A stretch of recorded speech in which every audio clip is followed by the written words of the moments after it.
नमस्कार, आप देख रहे हैं खबर फास्ट और मैं हूं आपके साथ शमशेर सिंह। हमारे इस खास कार्यक्रम में आपका स्वागत है। कोरोना संक्रमण के इस दौर में पूरी दुनिया असहज है। हालांकि कई बड़ी दवा कंपनियां कोरोना की वैक्सीन बनाने के बिल्कुल करीब हैं और कुछ कंपनियों के प्रथम चरण के ट्रायल भी कामयाब हो चुके हैं, लेकिन अभी हमें इसका इंतजार करना पड़ेगा। इसलिए लोगों का चिंतित होना लाजमी है। लाइलाज बीमारी अभी तक है, जिसके चलते लोगों को यह चिंता सताने लगी है कि क्या इस वायरस की कोई वैक्सीन बनेगी और बनेगी तो कब बनेगी। तनाव के इस माहौल में खबर फास्ट की कोशिश है कि आपकी मुलाकात ऐसी हस्तियों से करवाएं जिनकी बातें सुनकर आपको हौसला मिले, उनकी जीवन शैली और उनकी उपलब्धियां हमारे लिए प्रेरणा का काम करें।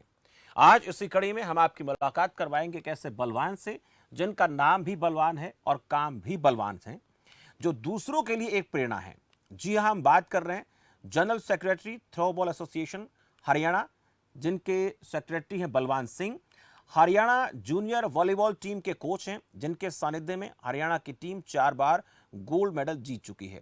अंतर्राष्ट्रीय वॉलीबॉल खिलाड़ी हैं और इसके साथ साथ आपको बता दें कि वो जनरल सेक्रेटरी हैं सुनील स्पोर्ट्स क्लब के। एक मराठी फिल्म में भी अहम भूमिका निभा चुके हैं। वही खिलाड़ियों को आगे बढ़ाने के लिए अपने छोटे भाई और वॉलीबॉल के अंतर्राष्ट्रीय खिलाड़ी स्वर्गीय सुनील कुमार की याद में एक टूर्नामेंट का भी आयोजन करवाते हैं, जिसमें खिलाड़ियों को लाखों रुपए की प्रोत्साहन राशि इनाम के रूप में दी जाती है। और इस वक्त हमारे साथ सीधे जुड़ चुके हैं, उनका बहुत बहुत स्वागत है सर आपका इस खास कार्यक्रम में। बलवान सिंह जी। हाँ, नमस्कार। फास्ट न्यूज चैनल का मैं बहुत बहुत धन्यवाद करना चाहूंगा, क्योंकि उन्होंने खिलाड़ियों को स्पेशली इस काम के लिए चुना है। और ये कोरोना की जो महामारी हमारे देश में बहुत ही बुरे दौर में गुजर रही है, और मैं कहूंगा क्योंकि हमारे आदरणीय बहुत ही हमारे सम्मानित प्रधानमंत्री नरेंद्र मोदी जी के मार्गदर्शन में हमारा देश उनको फॉलो कर रहा है। जो वो बोलते हैं उनको ऐसे ही हमारा देश फॉलो कर रहा है। और बहुत ज्यादा मतलब लोगों को उस बीच में परेशानियां भी आती हैं, क्योंकि इतना बड़ा देश है, इतनी बड़ी जनसंख्या है, तो नेचुरल है कहीं ना कहीं थोड़ी बहुत ही प्रॉब्लम तो आएंगी। और जबकि हमारे जो सरकार का प्रशासन का बहुत ही सराहनीय कार्य इस कोरोना की महामारी के बीच में चला हुआ है। बिल्कुल बलवान सिंह जी, आपने एक मैसेज दिया बेहतर, जिस तरह से लोग लगातार इस बीमारी से सहमे से हैं, लेकिन इस दौर में सबसे बड़ी बात यह कि हमें अपने आप को किस तरह से तैयार करना है, अपने आप को दिमागी तौर पर कैसे तंदुरुस्त रखना है, शारीरिक रूप से कैसे हमें आपको अपने आप को तैयार करना है, तमाम चीज़ें आप समझानेंगे, क्योंकि आप अंतर्राष्ट्रीय खिलाड़ी हैं। आप बेहतर तरीके से जान सकते हैं कि जो एक खिलाड़ी होता है, उस खिलाड़ी के जीवन में कई ऐसे पड़ाव आते हैं जब कभी कभी उसके जीवन में ये भी मोड़ आ जाता है कि वो अपने आप को निरुत्साहित महसूस करने लगता है। कभी कभी ऐसा भी होता है कि बहुत अच्छी उपलब्धि मिलती है तो खुश भी होता है, लेकिन कभी कभार ऐसा भी होता है कि उपलब्धियां इच्छा के अनुकूल नहीं मिलती, थोड़ी टेंशन होना स्वाभाविक है। आपसे जानना चाहेंगे इस दौर में अपनी तरफ से क्या कहेंगे ऐसे लोगों को जो इस कोरोना के दौर से गुजर रहे हैं। मैं कहना चाहूंगा, क्योंकि ये जो कोरोना की महामारी है जी। इसमें अगर हम एक्सरसाइज करेंगे, योगा करेंगे और कुछ हार्ड वर्क का काम करेंगे, कुछ भी करेंगे, अपने जैसे घर पे ही रहते हैं, घर पे ही कोई कुछ ना कुछ काम अवश्य करना चाहिए। और हेल्दी फूड खाएंगे, हेल्दी डाइट खाएंगे, तो इससे कोरोना से काफी हद तक हम बच सकते हैं। और सोशल डिस्टेंस का अपना पालन जरूरी है। सोशल जो हमारा एक दूसरे से मिलना है, मास्क, मुंह पर मास्क होना चाहिए, सैनिटाइज करते रहिए, और जो गाइडलाइन होती है सरकार की उसको जरूर फॉलो करें, और इससे हम कोरोना की महामारी से काफी हद तक बच सकते हैं। बलवान सिंह जी, आपका जो वीडियो है वो थोड़ा चला गया है, तो हम चाहेंगे कि एक बार आप उस मोबाइल को अपने एडजस्ट करें ताकि हम दर्शकों को दिखा पाएं। आपसे लगातार हम बातचीत कर रहे हैं, थोड़ी सी दिक्कत आ रही है, उसको जब तक दुरुस्त ना हो तब तक वैसे बातचीत एक बार कर लेते हैं। छोड़ दो। बलवान सिंह जी, एक चीज़ आपसे हम जानेंगे कि खेलों को प्रोत्साहित करने के लिए आप लगातार कोशिश करते रहते हैं, लगातार इस प्रकार के टूर्नामेंट भी आयोजित करवाते हैं, और आपने भी कई अंतर्राष्ट्रीय प्रतिस्पर्धाओं में अपने आप के खेल कौशल का जो है लोहा मनवाया है। काफ़ी दफ़ा आप अंतर्राष्ट्रीय स्तर पर वॉलीबॉल खेले हैं, लेकिन अगर मैं आपसे ये पूछना चाहूँ, आज किस दौर में हिंदुस्तान के जो खेल हैं उनको आप देखते हैं, अंतर्राष्ट्रीय स्तर पर वॉलीबॉल की बात करें, तमाम अन्य खेलों की बात करें, तो उनका स्तर आपको कैसा नज़र आता है और भारत में कैसा है?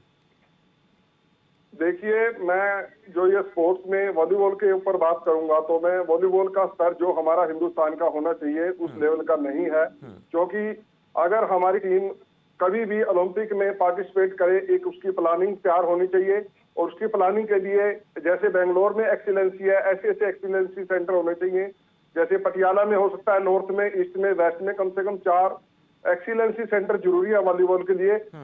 जो बहुत पहले 1990, 91, 92 में बेंगलोर में एक्सीलेंसी होती थी, कम से कम उसमें अगर 18 लड़के सिलेक्ट होते थे तो 18 के 18 इंडियन टीम में खेलते थे। बहुत अच्छा उनका क्राइटेरिया था, हाइट का, जंप का, बहुत अच्छे टेस्ट थे, तभी वहां से रिजल्ट, बहुत अच्छे रिजल्ट भी आए। लेकिन कुछ न कुछ मैं कहूंगा वॉलीबॉल में जो फेडरेशन में जो ये राजनीति जब से घुसी है, राजनीति के भाई भतीजावाद जो बहुत ज्यादा इसमें पनपा है वॉलीबॉल के क्षेत्र में, मेरी जात पात, मेरी स्टेट का, मेरी जाति का, ये अगर चीज जब तक खत्म नहीं होगी तो हिंदुस्तान एशिया में वर्ल्ड लेवल पे नहीं जा सकता। और मेरा अनुरोध है इसमें, जैसे हरियाणा सरकार ने, मैं आदरणीय मोदी जी ने, मनोहर लाल खट्टर जी ने जैसे संदीप जी को चुना है स्पोर्ट्स मिनिस्टर के लिए, बहुत ही सराहनीय कार्य है ये। क्योंकि ऐसे से अगर खिलाड़ी जिन्होंने हमारे देश का झंडा गाड़ा है, जब तक आगे नहीं आएंगे तब तक ऐसे स्पोर्ट्स का भला नहीं होने वाला। हरियाणा वाकई ही स्पोर्ट्स में नंबर 1 पे पूरे भारत में है, लेकिन ऐसे ऐसे खिलाड़ियों को, जैसे संदीप जी जैसे खिलाड़ी बहुत प्रयास कर रहे हैं, दिन रात मेहनत कर रहे हैं। जैसे प्रोफेसर संपत सिंह जी हरियाणा के लीडर होते थे, मैं मानता हूं उन्होंने, उनकी जो धर्मपत्नी थी कृष्णा मैडम जी, उन्होंने हॉकी का स्तर जो हरियाणा में आज हॉकी नंबर 1 है, उसकी सारी देन कृष्णा संपत सिंह जी की है। क्योंकि उन्होंने उस लेवल पे, जब वो प्रेसिडेंट थी हरियाणा की, बहुत अपने किट देना, उनको डाइट देना, अपने खर्चे से अभी भी हेल्प करते रहते हैं। ऐसे ऐसे नेताओं की जरूरत है हरियाणा में और देश में, ताकि खिलाड़ियों का भला हो सके। बिल्कुल बलवान सिंह जी, आपके पास आऊंगा। फ्रेम में थोड़ी दिक्कत आ रही है, हम चाहेंगे कि उस फ्रेम को पहले दुरुस्त कर लिया जाए। तो हम आपको बता रहे हैं कि इस वक्त हमारे साथ बलवान सिंह जी जुड़े हुए हैं, जो थ्रोबॉल को भी आगे बढ़ाने की कोशिश कर रहे हैं और अपने समय में वॉलीबॉल के बहुत बेहतर खिलाड़ी रहे। और उनके छोटे भाई हुआ करते थे जो वॉलीबॉल के अंतर्राष्ट्रीय खिलाड़ी, छोटी सी उम्र में उनका देहांत हो गया। उन्होंने कई इवेंट्स में भारत का प्रतिनिधित्व किया और अच्छी खासी अचीवमेंट उन्होंने की, लगातार दर्जनों बार वो अंतर्राष्ट्रीय स्तर पर खेले। बलवान सिंह जी, ये एक ज़िंदगी में, हर किसी की ज़िंदगी में उतार चढ़ाव आते हैं। आपके परिवार के लिए भी एक ऐसा दौर आया जब आपके जो छोटे भाई थे सुनील, उन्होंने बहुत बेहतर खेला देश के लिए, लेकिन असमय उनका कालकवलित हो जाना एक बड़ा झटका रहा। लेकिन आपने फिर भी उनकी जो गेम के प्रति, जो उनके मन में खेलों के प्रति जो भाव था, उस भाव को ज़िंदा रखा और आप लगातार एक इवेंट आयोजित कराते हैं उन्हीं के नाम से, और उसमें सैकड़ों खिलाड़ी हिंदुस्तान के अलग अलग क्षेत्रों से आते हैं। तो ये जो चीज़ें हैं, आप मानकर चल रहे हैं कि इन सब को करने से, प्रोत्साहित करने से हमारा जो खेल का स्तर है ऊंचा उठेगा? बिल्कुल, मैं अपने गांव से ही ले लेता हूं। मेरे गांव से जब से टूर्नामेंट हमने करवानी शुरू की, बहुत सारे लड़के हमारे गांव से, एक बार ऐसा चैलेंज भी था, हमारा गांव वर्सेस हरियाणा एक तरफ मैच हुआ था जिसमें हमारा गांव विजयी हुआ था। और ऐसे ऐसे कई लड़के दूसरे दूसरे डिपार्टमेंटों में जॉब भी मिलती है, रेलवे में लगते हैं, कोई कुछ लगते हैं। मेरी फैमिली से वॉलीबॉल के कारण ही आज हम इस स्तर पर हैं। मेरा छोटा भाई जो एक्सपायर हो गया वो भी वॉलीबॉल में, मेरे चाचे का लड़का है रेलवे में, वो भी इंटरनेशनल है, एक भाई मेरा हरियाणा पुलिस में कोच है। मतलब टोटल वॉलीबॉल फैमिली। हम चाहते हैं कि कुछ न कुछ स्पोर्ट्स के लिए किया जाए। और जैसे मैंने जब छोटा सा सुनील खेलता था गांव में, मैं उसको लेके शिवालिक स्कूल चंडीगढ़ में गया था, वहां नगरेटा कोच साहब है, उनकी देखरेख में मैंने उनको छोड़ा। मेरे गांव से 10 लड़के ऐसे गए थे वहां पर, और 10 लड़कों में से कम 7 लड़के आज वो कामयाब है। कोई ओएनजीसी में है, कोई रेलवे में है। ऐसे ही मैं, जैसे कविता देवी दलाल है, मैं अभी रेसलिंग पे ऊपर बात करूंगा द ग्रेट खली जी की, क्योंकि कविता देवी का घर वाला मेरी फेसबुक पे फ्रेंड था। तो मैंने वो बोला, गुरुजी मैंने ये ऐसे ऐसे करके, मेरी जो घरवाली है वो WW करना चाहती है, और खली साहब के वहाँ, मैं बोला अपनी घरवाली की फोटो भेज पहले। तो उसने फोटो भेजी, मैंने वो देखी उसकी फिजिक्स, तो मैं बोला उसको लेके सवेरी कुरुक्षेत्र आ जा। तो फिर वो जब लेके आया कुरुक्षेत्र, मैं खुद उसके साथ जलंधर गया। जलंधर जाके खली जी को मैंने फोन किया कि मैं आपके लिए एक तोहफा लेके आया हूँ। तो उन्होंने देखा फिजिकल, उसकी फिटनेस बहुत अच्छी फिटनेस थी। तो उसने 2 साल के अंदर अंदर आज WWE में फर्स्ट वुमेन रेसलर जो कविता देवी वहां गई है। ऐसे ही हम जितना भी खिलाड़ियों का अगर हम सहयोग कर सकते हैं, जितनी हमारे में सामर्थ्य है उतनी करनी चाहिए। और क्योंकि आज हमारे को स्पोर्ट्स ने ही सब कुछ दिया है। अच्छा, आपने WWE की बात की, ग्रेट खली को लेकर जैसे आपने चर्चा की, कविता देवी को लेकर बातचीत की। आज हम देखते हैं कि भारत के जो लोग हैं, हम पहले टीवी पर देखते थे कि हिंदुस्तान का कोई चेहरा हमें नज़र नहीं आता था WWE इवेंट में, लेकिन अब खली के बाद और तमाम चेहरे सामने आ रहे हैं। महिलाओं को लेकर आपने बात की, तो ये जो WWE के प्रति रुझान है ये भारत में बढ़ रहा है और आप पूरे का पूरा इवेंट खली का देखते हैं, तो ऐसे में कुछ चुनौतियां भी सामने आती होंगी, उनसे भी निपटना होता है। इवेंट जब कराते हैं तो बहुत बार कभी कभी देखा जाता है कि लाखों करोड़ रुपए इसमें लगता है और बाहर के पहलवानों को बुलाते हैं, तो वहां पर भी हमें उन खिलाड़ियों को आमंत्रित करने का, उनका ठहरने का, खाने पीने का और उनके इनाम का भी सब करना पड़ता है। ये बहुत आसान तो नहीं होता। बिल्कुल सर, मैं आपके चैनल के माध्यम से मैं एक रिक्वेस्ट करना चाहूंगा, एक अनुरोध करना चाहूंगा। जो द ग्रेट खली जी पूरे अमेरिका में उनका बिल्कुल सेटल, मैं अमेरिका गया था पिछले साल, तब वहाँ पूरा वेल सेटल उनका काम है, वहाँ बिजनेस था, करोड़ों रुपए का उनका कारोबार था। वो अपना वहाँ सारा कुछ छोड़कर, वो क्योंकि वो एक बहुत गरीबी पड़े में पले हुए हैं, मैंने उनका गांव में घर भी देखा, एक छोटे से कमरे में 7 भाई बहन इकट्ठे सोते थे और खाने को मतलब उनका जो पहले खा गया वो मतलब पेट भर गया, बाद वाला शायद भूखा ही रहे, इतनी हालत थी। लेकिन खली जी वहां से अमेरिका में अपना करोड़ों रुपए का बिजनेस छोड़कर हिंदुस्तान में जो एकेडमी जालंधर में CW की खोली, वहां 300 लड़के लड़कियां वहां पर ट्रेनिंग देते हैं विदेश से कोच बुलाकर, और वहां पर ऐसे ऐसे लड़के हैं जो वहां पर फीम में या चिट्टे के नशे में इन्वॉल्व थे। कुछ लड़के आज नशा छोड़ के उनकी बॉडी देखने लायक है। 2 साल पहले उनकी हेल्थ बिल्कुल कमजोर थी, आज उनकी बॉडी को देखने के लायक बनती है कि इतनी अच्छी हेल्थ। जो ग्रेट खली जी इतना सराहनीय काम हिंदुस्तान में कर रहे हैं, लेकिन हम फाइट जब करवाते हैं तो भी चुनौतियां आती हैं। प्रशासनिक स्तर पर परमिशनों की, कोई स्टेडियम नहीं मिल रहा, कोई जैसे अडंगा लगाते हैं, लेकिन हरियाणा सरकार ने जितने भी हमने इवेंट करवाए हैं हमारे को कोई प्रॉब्लम नहीं आने दी। आदरणीय मनोहर लाल खट्टर जी ने जब भी हम उनसे मिले हैं बहुत ही रिस्पेक्ट से उन्होंने हमारा, और अनिल विज साहब ने बहुत ही अच्छे से हमारा सहयोग किया है। बोला कोई दिक्कत आए तो हमारे को बोला हरियाणा में जितने इवेंट करवाओ। अच्छा, एक साथ आप वॉलीबॉल खिलाड़ी रहे, थ्रोबॉल के जनरल सेक्रेटरी आप हैं, तो इन दोनों खेलों को अलग अलग तरीके से हम देखना चाहें, दोनों को अलग अलग तरीके से जानना चाहें तो कैसे समझेंगे? सर मेरी इच्छा तो वॉलीबॉल में सेवा करने की थी, और मेरा वॉलीबॉल में ही, क्योंकि मेरा जो जन्मदाता मेरे लिए सब कुछ वॉलीबॉल है।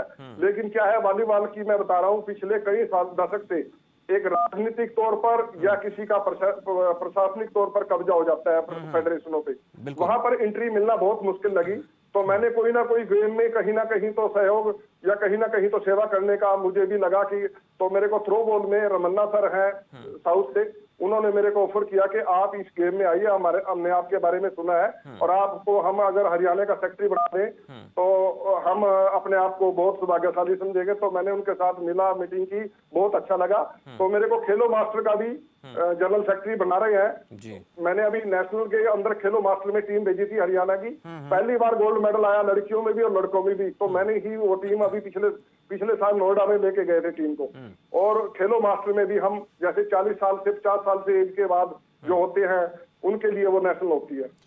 अच्छा, इवेंट जब होती हैं वॉलीबॉल में तो 2 चीजें बड़ी अहम होती हैं जहां तक मेरी जानकारी है। एक तो हाइट बेहतर होनी चाहिए, दूसरा जंप बहुत अच्छा होना चाहिए किसी भी खिलाड़ी का। अगर हाइट अच्छी है, जंप अच्छा है तो वो वॉलीबॉल का अच्छा खिलाड़ी बन सकता है। लेकिन हमने देखा है, जैसे आपने भी कहा, शुरू में थोड़ा जिक्र किया, लेकिन हमने भी देखा है कि जब कभी टीम का चुनाव होता है तो उस टीम के चुनाव में गांव से ही राजनीति शुरू हो जाती है, स्कूल लेवल से ही। स्कूल में जो डीपी का, पीटीआई का बड़ा करीबी होता है उसको चुन लिया जाता है, अच्छे खिलाड़ी को दरकिनार कर दिया जाता है। ब्लॉक स्तर पर जाकर भी राजनीति होती है, डिस्ट्रिक्ट स्तर पर भी होती है और स्टेट स्तर पर भी बहुत बड़े स्तर पर राजनीति होती है। इस राजनीति को कैसे खत्म किया जाए और आप इसको बढ़ावा देने के लिए किस तरह की कोशिश कर रहे हैं? जैसे आपने कहा कि हमने जीती इवेंट, वो तभी आप लोग जीत पाए होंगे जब आपने अच्छे खिलाड़ियों को चुना टीम में। बिल्कुल सर, मैंने जो भुवनेश्वर के अंदर जूनियर नेशनल हुई, पहली बार हरियाणा की मैं कोच था, पहली बार हरियाणा का गोल्ड मेडल आया जिसमें मैं कोच था। मैं सौभाग्यशाली हूँ। टोटल 12 के 12 लड़के आज रेलवे में कोई सर्विस करते हैं, जॉब करते हैं, अच्छी अच्छी इंडियन टीम में खेलते हैं। और वो एक चुनौतीपूर्ण कारण ये था, जब मेरे को सिलेक्शन का टीम का कोच किया गया तब मैंने ये बोल दिया था फेडरेशन को भी, सूबे सिंह सेक्रेटरी है हरियाणा के, बहुत ही अच्छे इंसान है। मैंने उनसे बोला कि सूबे सिंह जी अगर मेरे को ये 2 लड़के और सिलेक्शन करके दोगे, मेरी मानोगे तो मैं टीम का कोच जाऊंगा, नहीं मैं नहीं जाऊंगा। तब उन्होंने मना नहीं किया तो वो लड़के सिलेक्शन किए और मैंने अपने मुताबिक वहां टीम खिलाई।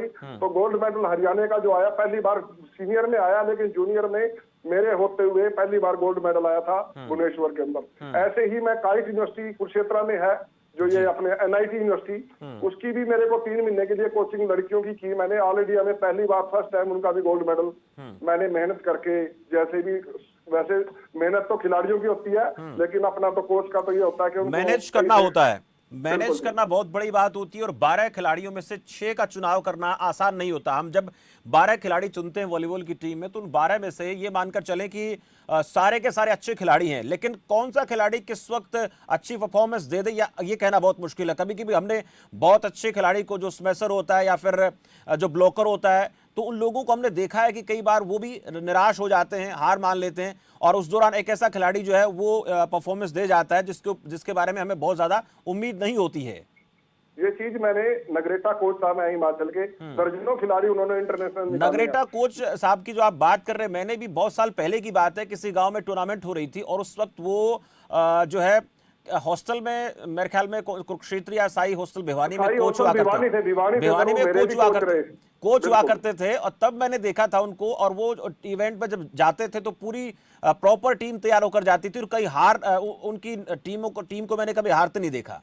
बिल्कुल, वो मेंटली पहले तो फिजिकली फिट करते हैं खिलाड़ी को, उसके बाद ग्राउंड में मेंटली सेट करना और प्लानिंग करना। उनसे अच्छा रणनीतिकार मैंने हिंदुस्तान के अंदर कोच नहीं देखा। जो नगरेटा कोच साहब अपनी रणनीति के तौर पर ही चंडीगढ़ टीम को भी नेशनल के अंदर गोल्ड मेडल दिलवा दिया। एक छोटी सी स्टेट को उन्होंने 2 बार नेशनल के अंदर गोल्ड मेडल जितवाया, और दर्जनों खिलाड़ी, गबला हो चाहे सुनील हो, जितने भी खिलाड़ी सभी उन्होंने बहुत इंटरनेशनल खिलाड़ी निकाले हैं। और ऐसे ऐसे कोच को भारतीय टीम का मैं समझता हूँ उनको, ऐसे ऐसे कोचों को भारतीय टीम की कमान देनी चाहिए। अच्छा, अब जैसे थोड़ा डाइट को लेकर बात करें, हम बहुत से हॉस्टल में देखते हैं कि बच्चों को डाइट तो दी जाती है, लेकिन उतनी ज़्यादा डाइट के ऊपर उतना ज़्यादा ध्यान नहीं दिया जाता। और वॉलीबॉल में ऐसे परिवारों से लोग ज़्यादा आते हैं, क्योंकि एक तो खर्चा कम है इस गेम का, बहुत ज़्यादा शुरुआत में खर्च नहीं करना पड़ता, बाद में कहीं हॉस्टल में चयन हो जाता है तो फिर किट वगैरह मिल जाती हैं।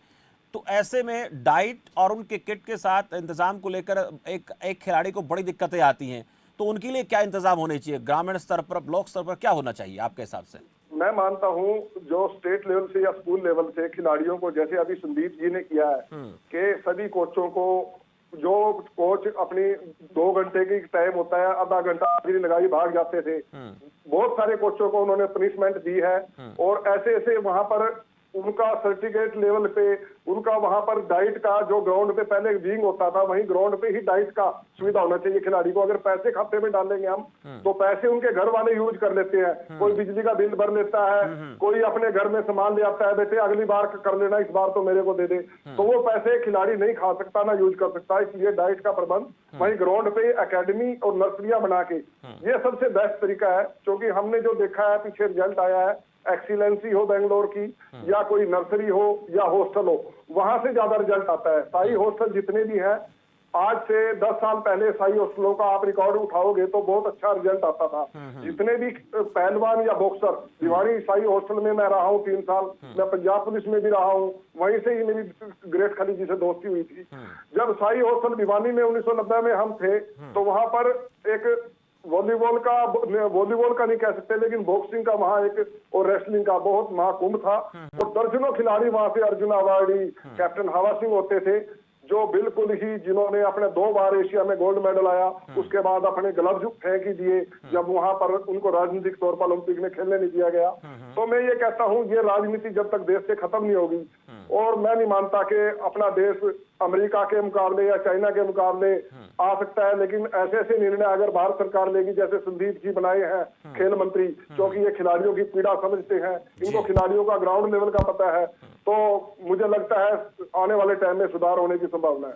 अच्छा, खेलों को लेकर आजकल प्रो का बड़ा जमाना चल रहा है। बलवान सिंह जी, जो प्रो लीग की बात करें, कबड्डी को देखो कितना निखार आ गया। हालांकि मैं परफॉर्मेंस की बात करूं तो पहले से ही इंडिया की टीम कबड्डी में अच्छी रही है, लेकिन जब से प्रो कबड्डी आई है तब से ऐसे ऐसे खिलाड़ी सामने हम देख रहे हैं।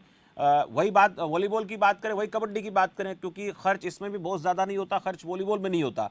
इसमें सिर्फ खर्च होता है तो पूरे परिवार की मेहनत, घर में अच्छा खाना पीना, दूध दही होना चाहिए, वो ज़रूरी होता है। अब अगर मैं प्रो वॉलीबॉल की बात करूं तो उसमें किस तरीके का फ्यूचर आप देखते हैं हिंदुस्तान के खिलाड़ियों का?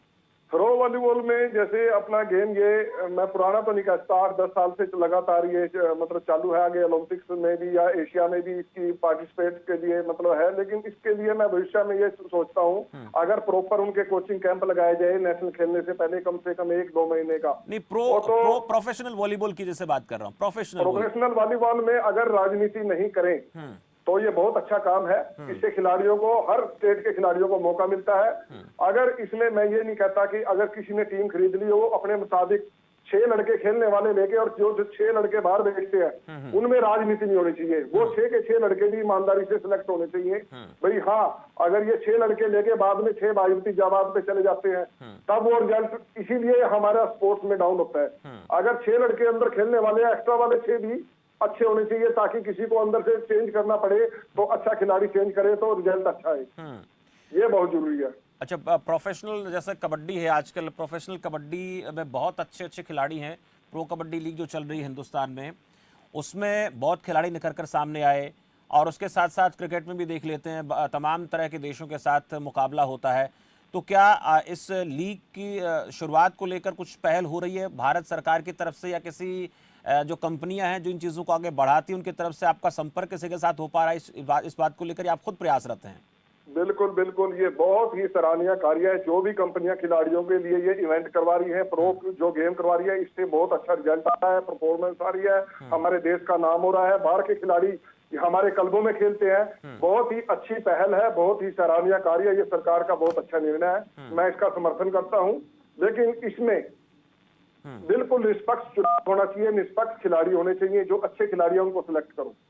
बस ये मेरा मानना ये है। बहुत बार काम बहुत अच्छा है। बहुत बार ये भी देखा गया है कि खिलाड़ी को उसके नाम के अनुकूल ना तो अवार्ड मिलते हैं, ना ही उनको उस तरीके की नौकरी मिलती है। जबकि मान लेते हैं एक बच्चा पढ़ाई में 15-16 साल लगातार मेहनत करता है और उसके बाद उसको अच्छी खासी नौकरी मिल जाती है, तो खिलाड़ी भी तो लगातार 15 से 20 साल लगातार मेहनत करता है, तब जाकर उस व्यक्ति को या तो नेशनल खेलने का मौका मिलता है या फिर वो इंटरनेशनल हो जाता है। तो उसी के हिसाब से उसको भी कहीं ना कहीं एक आंकना चाहिए और उसको मौका दिया जाना चाहिए। हम देखते हैं खिलाड़ी नेशनल में लगातार इवेंट में मेडल लेकर आ रहा है, इंटरनेशनल में मेडल लेकर आ रहा है, फिर भी उसको किसी पद प्रतिष्ठा के लिए अपने आप को शो करना पड़ता है, मीडिया के सामने आकर बात रखनी पड़ती है, मंत्रियों के सामने गुहार लगानी पड़ती है। ये बहुत बड़ा एक मैं कहूँ कि चैलेंज है खेलों के लिए हिंदुस्तान में खासकर। बिल्कुल बिल्कुल, आपकी बिल्कुल बात सही है सर। अभी मैं हरियाणा में मैं 2-3 खिलाड़ी ऐसे गिनवा सकता हूँ। जैसे सुबह सिंह है, बहुत गरीब घर से था, जब वो खेलने वॉलीबॉल आया था उसके पाँव में चप्पल भी नहीं थी, जूते भी नहीं थे।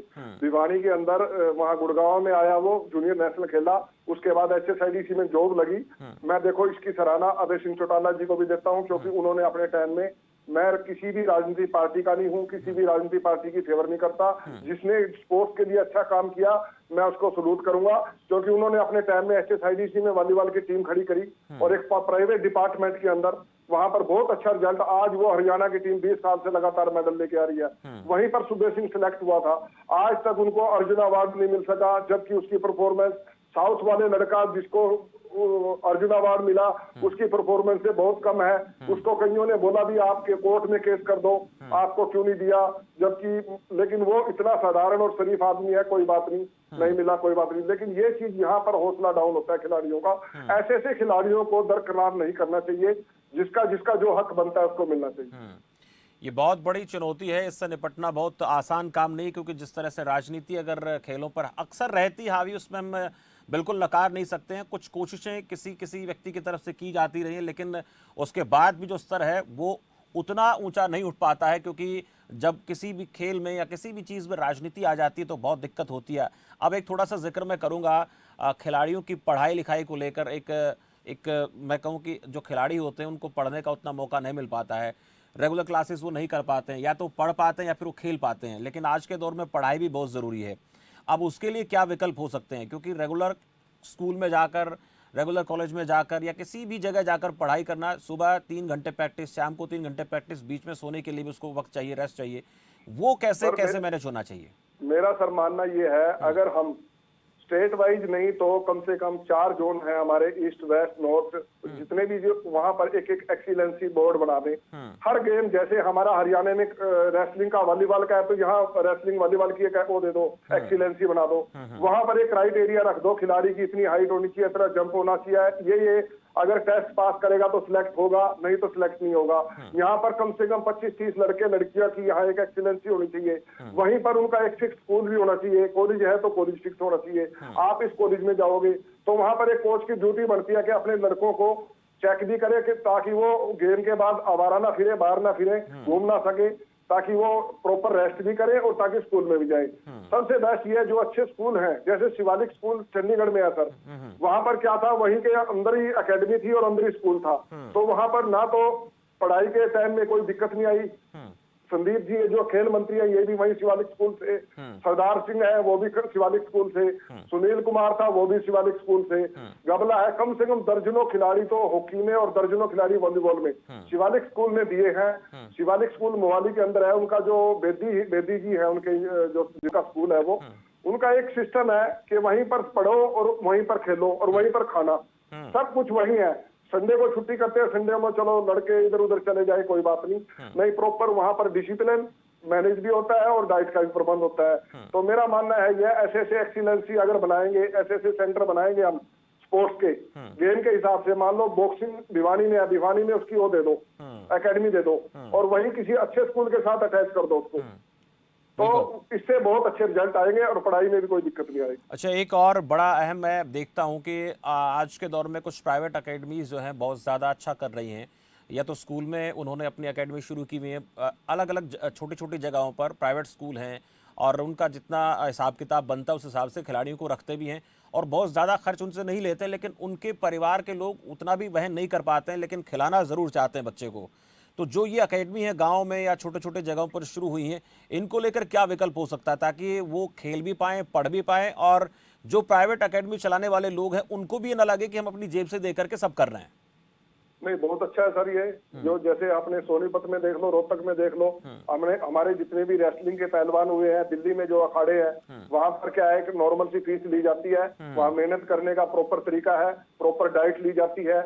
वहां पर हमारे हरियाणा में तो ये भी है, अपने लड़कों पे लड़कियों पे लोग, अपने माँ बाप अगर किसी के पास 2 एकड़ है, 3 एकड़ है, वो 1 एकड़ उसमें से दाव पे लगाने की कोशिश करता है कि मैं अपने बच्चे पे 1 एकड़ बेच के भी या भैंस बेच के भी इसमें पैसे दाव पे लगा दूं तो ये रिजल्ट देगा, तो वो रिजल्ट देते भी हैं। और बहुत सारे लड़के ऐसे हैं जो गरीब घरों से उठकर आज डीएसपी और इंटरनेशनल लेवल पे अर्जुन अवार्डी, बहुत बड़े बड़े लेवल के उन्होंने मेडल भी जीते हैं और ये बहुत अच्छा काम है सर। एक और बड़ी समस्या आती है खिलाड़ियों को लेकर, आपने उन चीज़ों को बड़ी नज़दीकी से देखा भी होगा कि खिलाड़ी अच्छा बन जाता है 15, 16, 17 साल की एज में, खासकर वॉलीबॉल की बात कर लेते हैं, हाइट जितनी निकलनी होती निकल जाती है, थोड़ा बहुत अंतर साल 2 साल में होता है तो ठीक है, नहीं तो फिर, लेकिन जैसे जैसे वो अच्छी उपलब्धि हासिल करता है तो फिर उसके अंदर एक अहम घर कर जाता है। बहुत खिलाड़ी देखे हमने नशे के अंदर उनकी जो आज मैं देखता हूं कि बहुत से जो यूथ है, किशोर खिलाड़ी हैं, चाहे वो किसी भी खेल से जुड़े क्यों ना हो, उनके अंदर जो शराब है उसके प्रति आसक्ति ज़्यादा है,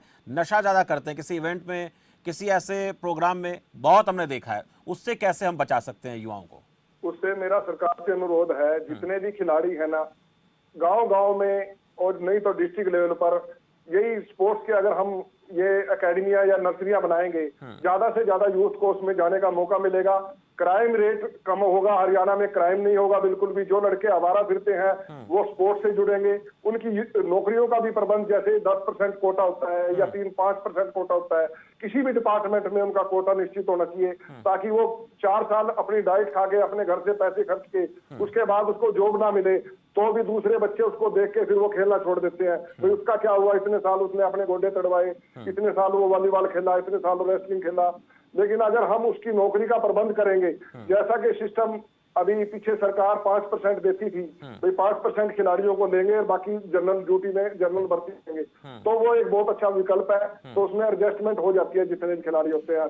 अच्छा, एक तो वक्त का भी मुझे ख्याल रखना है, एक तो आपका आने वाले दिनों के लिए क्या सोचा आपने, टारगेट क्या रखा है, और दूसरा कि खेलों की बात हो और फिर लड़कियों की बात ना करें, वो कहावत भी है कि मारी छोरी छोरा तक कम है के, तो उनको लेकर क्या देखते हैं? हरियाणा का कैसा भविष्य आपको नजर आता है और देश का कैसा भविष्य आपको दिखता है, और आपने क्या प्लानिंग अच्छा की? भविष्य हरियाणा का बहुत अच्छा, लड़कियों में पहले के मुकाबले काफी लड़कियां मैदान में, खेल के मैदान में आई हैं, किसी भी क्षेत्र से हो, किसी भी गेम से हो। पहले जो लड़कियां अपनी लड़कियों को भेजने में बहुत आनाकानी करते थे, लेकिन अब पेरेंट्स खुद बोलते हैं कि आप ग्राउंड जाए, क्योंकि खेलोगे कूदोगे होगे नवाब। पहले कहावत थी होगे खराब, अब कहावत है खेलोगे कूदोगे होगे नवाब, पढ़ोगे लिखोगे होगे खराब। ये उल्टी धारणा बन गई है। अगर अब खेलेंगे कूदेंगे तो नवाब बनेंगे, 100% बनेंगे साथ। लेकिन पढ़ाई को मैं ये नहीं कहता, पढ़ाई भी बहुत जरूरी है, पढ़ाई भी करनी चाहिए। और जितनी भी हमारा यूथ, जो मैं इनसे अनुरोध करूंगा, सरकार से भी अनुरोध करूंगा, आप ग्राउंड में जाओगे, मेहनत करोगे, आपकी मेहनत बिल्कुल भी खराब नहीं जाएगी, ये गारंटी है। आपकी सेहत तो सुधरेगी, आपकी हेल्थ भी ठीक होगी, आप नशों से, क्राइम से भी दूर रहोगे, और बहुत कहीं ना कहीं आपको अगर अच्छी परफॉर्मेंस दोगे तो जॉब भी जरूर मिलेगी। तो इसमें भविष्य बहुत अच्छा है अगर आप ग्राउंड पे जाओगे तो। चलिए बलवान सिंह जी, बहुत अच्छा लगा आपसे, बेबाक आपने बातचीत रखी। और एक खिलाड़ी जो सच्चा खिलाड़ी होता है, जिसको खेल के बारे में पूरी जानकारी होती है, वही दिल से अपनी बात रख सकता है। हमारे इस खास कार्यक्रम में आप जुड़े, दिल की बात आपने कही, और जहां जहां आपको कमी नजर आई उस बात को खुले तौर पर आप रखते भी आए, और जो बेहतर लगा वो भी आपने कहा। बहुत बहुत शुक्रिया सर।